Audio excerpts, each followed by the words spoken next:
Ini barokahnya Islam. Maka di dalam Al-Quran juga Allah Subhanahu wa Ta'ala bercerita tentang orang iman, orang Islam. Ada ayah, ada istri, ada ayah, ada istri, ada anak. Ada suami, ada istri, ada anak. Ada ayah, suami, istri, ada mertua, ada anak, ada orang tua. Maka Allah SWT berfirman, bercerita mengenai bahwa betapa tingginya nikmat iman dan Islam dalam pandangan Allah Subhanahu wa Ta'ala, sehingga orang yang lemah imannya, lemah Islamnya, yang punya hubungan dengan orang yang kuat imannya, kuat Islamnya, dia akan selamat. Dia akan selamat nanti di akhirat. Di mana Allah SWT bercerita tentang malaikat pemikul arsy. Malaikat pemikul arsy itu alladzina yahmiluna al-arsya wa man hawlahu yusabbihuna bihamdi rabbihim wa yu'minuna bihi wa yastaghfiruna lilladzina amanu Rabbana wa adkhilhum jannati adnin allati wa'adtahum wa man salaha min abaihim wa azwajihim wa dhurriyyatihim innaka antal azizul hakim wa qihimus sayyi'at wa man takis sayyi'ati yawma idzin faqad rahimtah wa dzalika huwal fawzul azim. Alladzina yahmiluna al-arsy. Malaikat-malaikat pemikul arsy. Malaikat-malaikat pemikul arsy. Wa man haulahu, dan malaikat-malaikat yang ada di sekelilingnya, itu seluruh malaikat-malaikat mulia ini, malaikat pemikul arsy dan malaikat-malaikat yang ada di sekeliling arsy, yang jumlahnya kita nggak tahu berapa jumlah banyaknya itu malaikat. Alladzina yahmiluna al-arsya wa man hawlahu yusabbihuna bihamdi rabbihim wa yu'minuna bihi.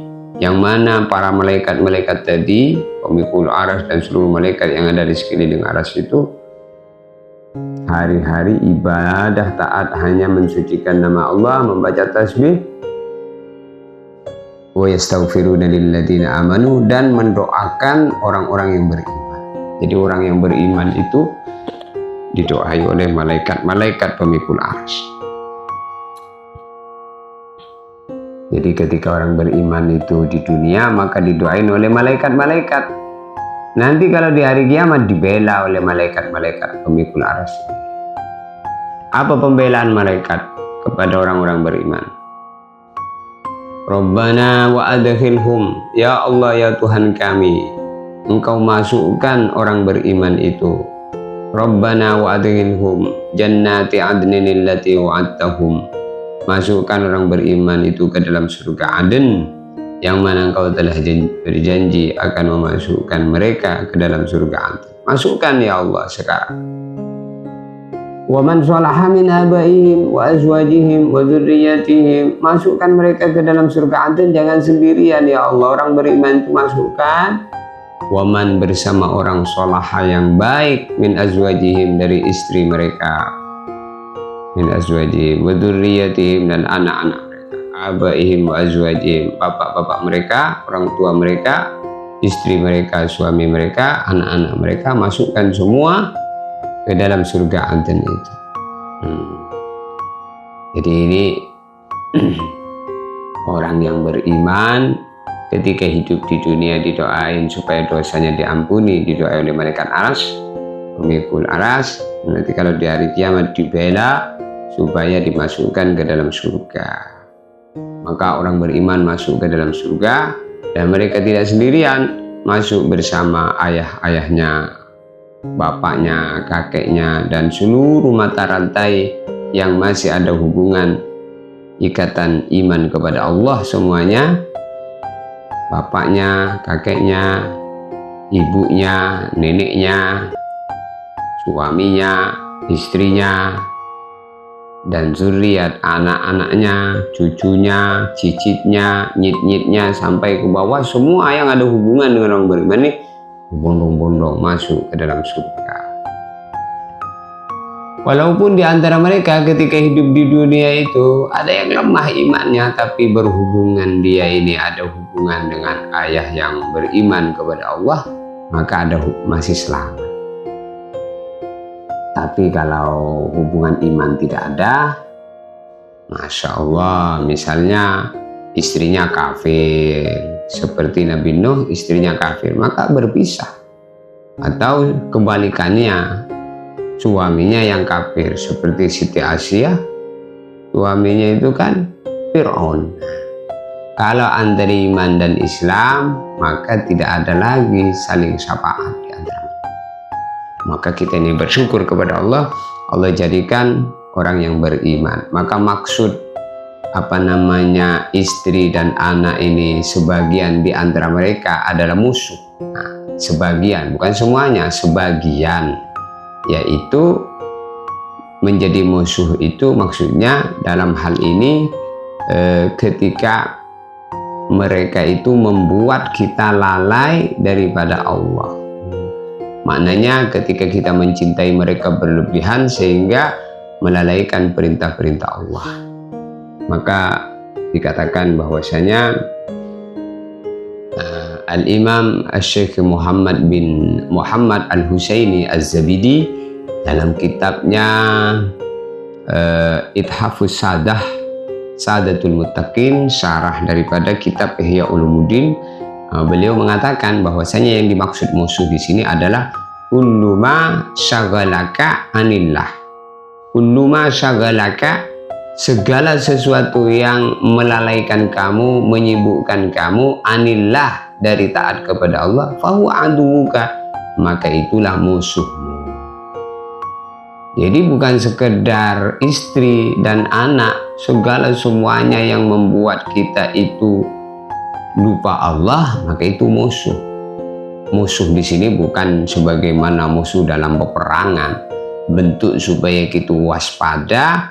Jangan sampai kecintaan kita kepada istri dan anak dan harta benda ini melalaikan kita daripada Allah Subhanahu wa Ta'ala. Kalau sampai melalaikan kita daripada menyempurnakan agama, maka itu masuk dalam kategori musuh.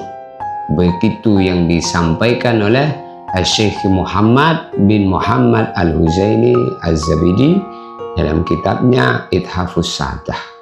Kullu ma syagalaka anillah wa huwa aduk. Segala sesuatu yang melalaikan kamu dari Allah, maka itu musuhmu. Jadi istri dan anak disebut musuh jika satu, membuat lalai dari zikir, menghalangi kita dari belajar ilmu, menunda taubat kita, menyeret ke dalam kecintaan dunia yang berlebihan. Maka supaya istri dan anak-anak kita ini tidak menjadi musuh kita, maka kita memberikan pendidikan yang baik kepada istri kita dan anak-anak kita, sehingga kita bisa menjadi bareng-bareng taat. Istri kita baik, anak-anak istri kita baik, anak-anak kita baik. Harapan kita, dan itu yang kita minta, sebagaimana yang diajarkan oleh Nabi Ibrahim alaihissalam. Rabbana hablana min azwajina wa dzurriyyatina qurrata a'yun waj'alna lil muttaqina imama. Rabbana, ya Allah, hablana, engkau berikan kepada kami, min azwajina, pasangan hidup, yaitu istri dan suami. Kalau yang perempuan minta dikasih suami, kalau yang laki minta dikasih istri. Wa dzurriyyatina, dan juga minta dikasih keturunan-keturunan yang hasil daripada perkawinan antara suami dan istri. Minta keturunan yang bagaimana? Qurrata a'yun, yang menyejukkan pandangan mata.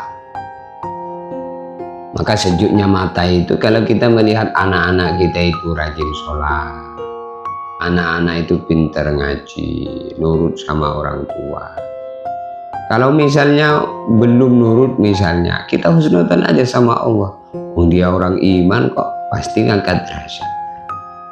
Walaupun masih kadang sholatnya bolong-bolong, nggak apa-apa. Maka orang beriman itu kalau punya anak, pasti anaknya itu nguntungin. Anak yang baca sholawat, maka dia anak telah mengenalkan orang tuanya kepada Kanjeng Nabi Muhammad SAW. Anak yang menyebut bismillah, itu sudah menjadi sebab Allah malu nyiksa keluarganya di alam